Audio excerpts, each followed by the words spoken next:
और इस वक्त आप भी यही जानना चाहते हैं कि पेपर लीक का आखिर डॉन कौन है। नीट धांधली में जारी ताबड़तोड़ एक्शन के बीच एक बड़ा पर्दाफाश हुआ है। जांच एजेंसियों को नीट धांधली के मास्टरमाइंड संजीव मुखिया के नालंदा नेटवर्क का पता लगा है। झारखंड के देवघर से गिरफ्तार 6 आरोपियों का नालंदा से सीधा कनेक्शन निकला है, जिन्होंने झारखंड के हजारीबाग को संजीव मुखिया के गोरख धंधे का हेडक्वार्टर बना रखा है। वहीं बिहार में संजीव मुखिया के गिरोह से एक नाम मनीष का भी सामने आया है और जांच में पता चला कि मनीष ने ही नीट पेपर लीक के लिए सेफ हाउस का बंदोबस्त किया था।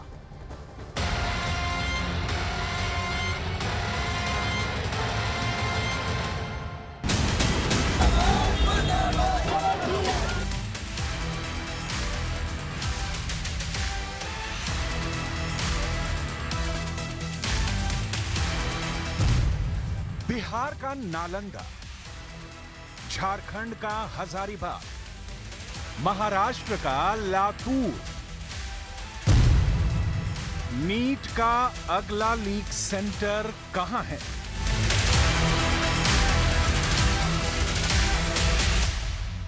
नीट धांधली बड़ी है, बहुत बड़ी। इसके तार एक दो शहर से नहीं जुड़े, क्योंकि जिस तरह से जांच आगे बढ़ रही है, नीट धांधली के नए नए गढ़ मिलते जा रहे हैं। मुमकिन है इस धांधली के सौदागर देश के कोने कोने में फैले हैं, क्योंकि बिहार के पटना से शुरू हुई पेपर लीक की थ्रिलर स्टोरी के प्लॉट कई राज्यों में बनाए गए हैं। मगर पेपर लीक के सभी कड़ियां जोड़ने से पहले चलिए पटना के उस लर्न प्ले स्कूल में, जहां सभी छात्रों को जुटाकर पेपर रटवाया गया। पटना के खेमनीचक इलाके के लर्न प्ले स्कूल में नीट पेपर लीक के बाद अभ्यर्थियों को रटाने के लिए रखा गया था।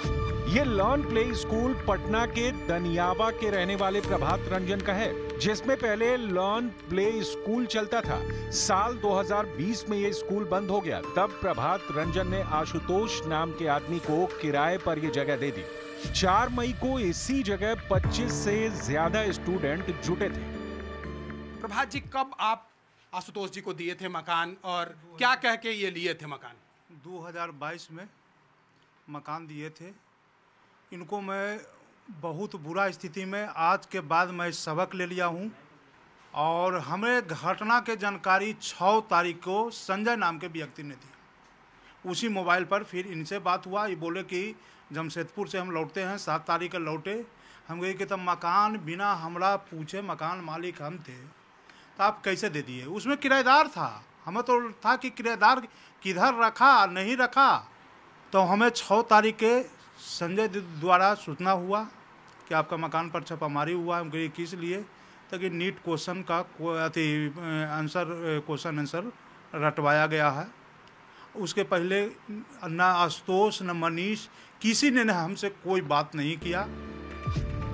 लीक स्कैम में सबसे सनसनीखेज पर्दाफाश झारखंड के हजारीबाग में हो रहे हैं, जहां पेपर लीक का मास्टरमाइंड प्रोफेसर भी मौजूद है। प्रोफेसर का पता ठिकाना जांच एजेंसियां खंगालने में जुटी हैं, जिस कड़ी में जांच एजेंसियों को बड़ी कामयाबी हाथ लगी है। हजारीबाग में जांच एजेंसियों को इस स्कूल का पता चल गया है, जहां से नीट पेपर की बुकलेट रिलीज हुई है। जांच में पता चला है कि हजारीबाग के ओएसिस स्कूल से नीट पेपर लीक हुआ। ओएसिस स्कूल में बुकलेट वाले पेपर बॉक्स से भी छेड़छाड़ की गई थी। ओएसिस स्कूल को बुकलेट नंबर 6136488 आवंटित हुई थी। यही बुकलेट नंबर 6136488 आरोपी अमित आनंद के घर पर जली हुई मिली। हजारीबाग के ओएसिस स्कूल से नीट धांधली के तार जुड़ने के बाद जांच में स्कूल के प्रिंसिपल और मालिक से पूछताछ भी शुरू हो चुकी है। इनके साथ स्कूल के टीचर, सुरक्षा कर्मी और परीक्षा के दिन तैनात तमाम कर्मचारियों को भी जांच में शामिल किया जा सकता है। हजारीबाग में पेपर लीक की जांच की आंच एक बैंक तक भी जा पहुंची है, क्योंकि इस बैंक में परीक्षा से पहले पेपर रखे गए थे। जांच एजेंसियां बैंक मैनेजर से पूछताछ के साथ बैंक के सीसीटीवी को भी खंगाल रही हैं। नीट परीक्षा पत्र लीक मामला जो है वो काफी तूल पकड़ता नजर आ रहा है और इसका तार अब हजारीबाग से भी जुड़ गया है। अगर हम पिछले दिनों की बात कर ले तो देखिए हजारीबाग का यह लोहसिंगना थाना क्षेत्र का ओएसिस स्कूल है, जहां सूत्र बताते हैं कि पिछले दिन जो है पटना से ईओयू की टीम जो है वो यहां पर पहुंची थी और विद्यालय के जो तमाम शिक्षक हैं, इसके अलावा परीक्षा में जो शामिल है जो कर्मचारी थे, उनसे पूछताछ की गई है। इसके साथ ही जो है हजारीबाग में अन्य परीक्षा केंद्र बनाए गए थे, वहां पर भी ईओयू की टीम के द्वारा जो है पूछताछ की गई है। अगर क्वेश्चन पेपर लीक की बात की जाए, जो भी साक्ष्य उन्हें जो है वो सबूत प्राप्त हुए हैं, खासकर उनकी जो है वो जांच की बात कही जा रही है। अगर हम सूत्र की माने तो जिस तरीके से लगातार झारखंड और बिहार में इसकी जो जांच चल रही है, इससे कई जो है वो सबूत सामने आ सकते हैं। लेकिन हम बात हजारीबाग की कर रहे हैं, तो जिस तरीके से यह मामला प्रकाश में आया है, हजारीबाग का भी जो है वो नाम जुड़ता नजर आ रहा है। ऐसे में नीट परीक्षा पत्र लीक मामले में कई चेहरे के नाम आ सकते हैं और ऐसे पर जो है आगे उन पर भी जो है वो कार्रवाई देखी जा सकती है। नीट का पेपर प्रिंटिंग प्रेस से रांची के सदर थाना क्षेत्र के ब्लू डॉट कुरियर आया था, फिर यहां से हजारीबाग के कुरियर सेंटर पर गया। इसके बाद वहां से पेपर डंप बनाया गया और हजारीबाग के एसबीआई बैंक की शाखा में ले जाया गया था। टीम को शक है कि इसी दौरान कहीं पेपर लीक किया गया था।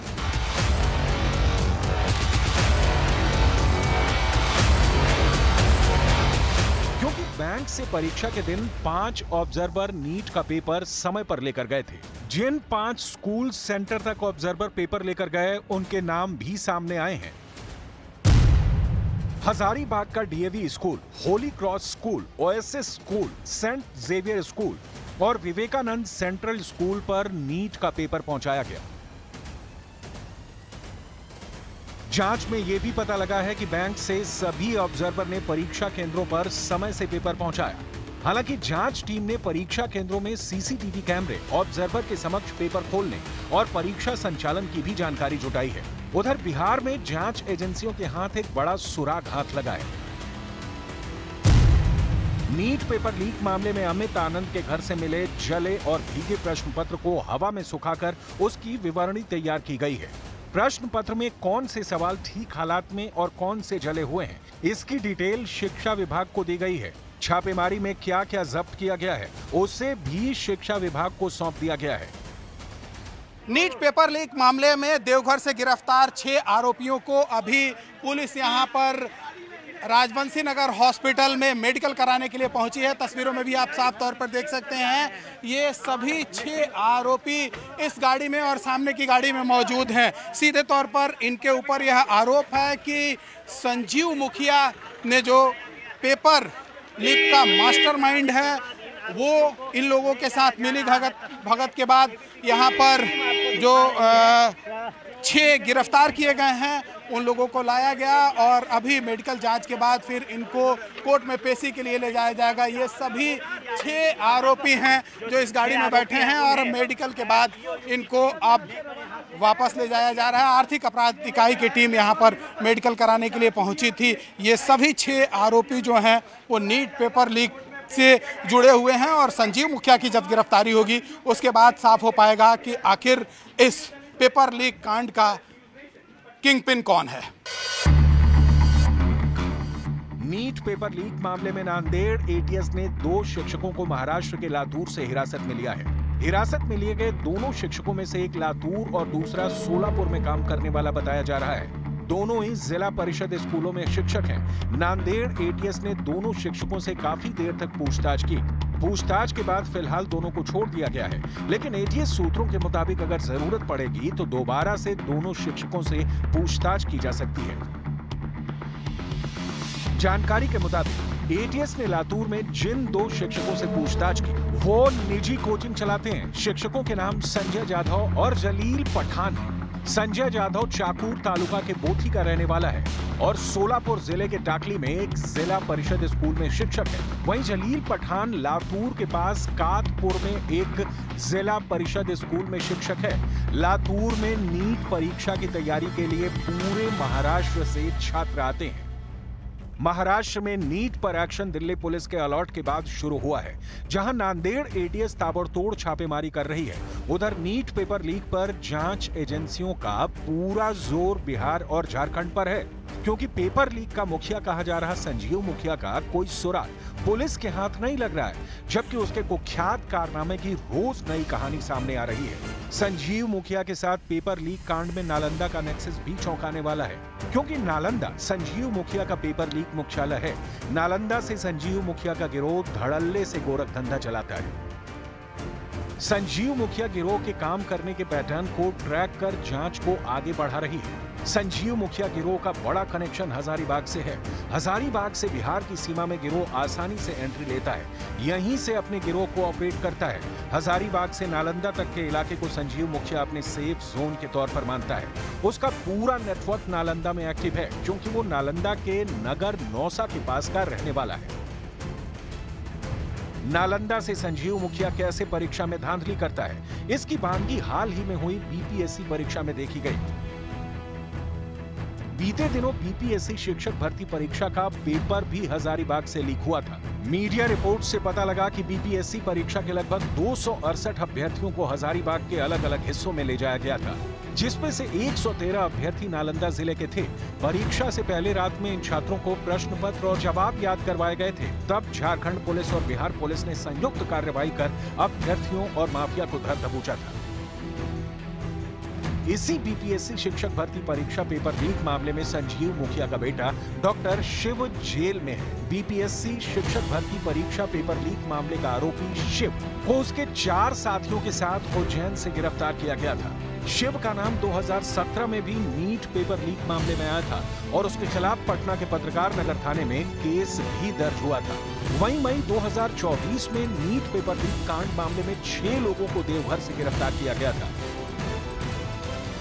इनमें से चिंटू कुमार और सिंटू, प्रशांत कुमार, पंकु कुमार, परमजीत सिंह, बालदेव सिंह और काजू कुमार के नाम शामिल हैं। ये सभी देवघर के झुन्नू सिंह के घर में किराए पर रहते थे। पकड़े गए लोगों में से एक गार्ड और मौजूदा समय में एम्स में कार्यरत है। ये गार्ड भी नालंदा का ही रहने वाला था और इन दोनों से पहले से परिचित था। देवघर से गिरफ्तार सभी आरोपी नालंदा के रहने वाले हैं, इसलिए पेपर लीक कांड में नालंदा का कनेक्शन सबसे अहम माना जा रहा है। क्योंकि पेपर लीक कांड का मास्टरमाइंड माना जा रहा है संजीव मुखिया भी नालंदा का ही रहने वाला है। आपके बेटे संजीव मुखिया जी का नाम बहुत सारे लोगों ने लिया है कि उनकी वजह से ही ये पेपर लीक हुआ है। आपने इस बारे में सुना है? आपको क्या पता है इस बारे में? ये जो बात है 100% गलत है। मुखिया ने कोई लीक आउट नहीं किया है। हमारे घर पर राजनीतिक युद्ध होता है, हम लोग राजनीतिक आदमी हैं। और जो विरोधी पक्ष के हमारे जो विरोधी पक्ष के हैं उन्होंने ही ये है जो आरोप लगवाने का काम। अच्छा, इससे पहले भी ये बताया जा रहा है, पुलिस ये कह रही है कि इससे पहले भी पेपर लीक में संजीव मुखिया का नाम आया था। कभी पुलिस आई है आपके घर पे इस तरह की तहकीकात करने, जांच करने? क्या भी नहीं, कभी नहीं। अभी पिछले 3-4 दिनों में पुलिस आई है? ना, कभी नहीं। पिछले 25 सालों में जब जब पेपर लीक का मामला उठा तब उसके तार बिहार के नालंदा से ही जुड़े। साल 2003 में रंजीत डॉन ने कैट जैसे बड़े एग्जाम के पेपर लीक करवाए थे।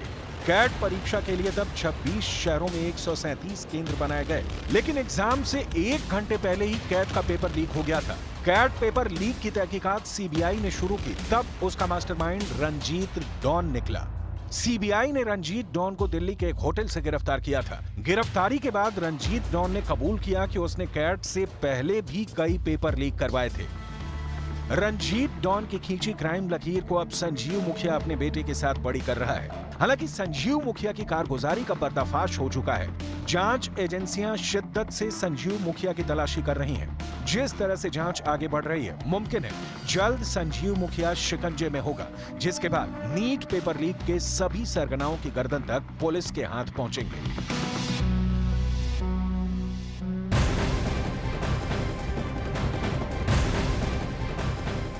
और एक बड़ी खबर इस वक्त आ रही है। ग्रेस अंक पाने वाले छात्रों के लिए परीक्षा हुई थी। 1563 छात्रों के लिए परीक्षा में केवल 813 छात्र शामिल हुए। नीट यूजी परीक्षा में ग्रेस अंक पाने वाले 750 छात्र परीक्षा में शामिल ही नहीं हुए, जिनके लिए ऑप्शनल ये परीक्षा रखी गई थी। नीट यूजी परीक्षा में 52% छात्र ही शामिल हुए हैं। नीरज हमारे सहयोगी इस वक्त हमसे सीधे जुड़ रहे हैं ज्यादा जानकारी के साथ। नीरज, ये ऑप्शन रखा गया था, आखिरकार इतने कम छात्रों के उपस्थित होने की वजह क्या आई? देखिए, सबकी सेल्फ वजह है, अपने आप से तय किया कि नहीं देंगे, लेकिन आधिकारिक तौर पे कोई जानकारी नहीं, किसी ने कोई कारण नहीं दिया अब तक आधिकारिक तौर पे प्रशांत। लेकिन सबसे अहम बात है कि नीट को लेकर अभी कोई भी डेवलपमेंट होता है तो एक तरफ तो सरकार ने सीबीआई जांच के आदेश दे दिए और दूसरी तरफ लगातार कुछ न कुछ इस मामले में अपडेट हो रहा है सरकार की तरफ से भी और जाँच के स्तर पे भी। तो ऐसे में 1563 अभ्यर्थियों को एलिजिबल थे जिन्हें ग्रेस मार्क्स मिला था, लेकिन 813 टर्नअप हुए हैं। बाकी क्यों नहीं हुए हैं इस बारे में भी एनटीए या सरकार देखेगी, क्योंकि एनटीए के नए जो डीजी हैं उन्होंने आज कार्यभार संभाला है, वो इस मसले को जरूर देखेंगे। लेकिन सवाल यह है कि जिन्हें दोबारा मौका दिया गया था, जिन छात्रों ने हिस्सा नहीं लिया, तो अब उनके नंबर्स का क्या होगा अगर यही नीट एग्जाम के मार्क्स पे आने वाले वक्त में काउंसलिंग होती है, तो ये बड़ा बात है। ये बड़ी बात, क्योंकि ऑप्शन उन्हें दिया गया था कि बगैर ग्रेस मार्क्स से आप काउंसलिंग में जा सकते हैं, चॉइस आपकी है, आप फिर से इसमें शामिल भी हो सकते हैं। शुक्रिया नीरज।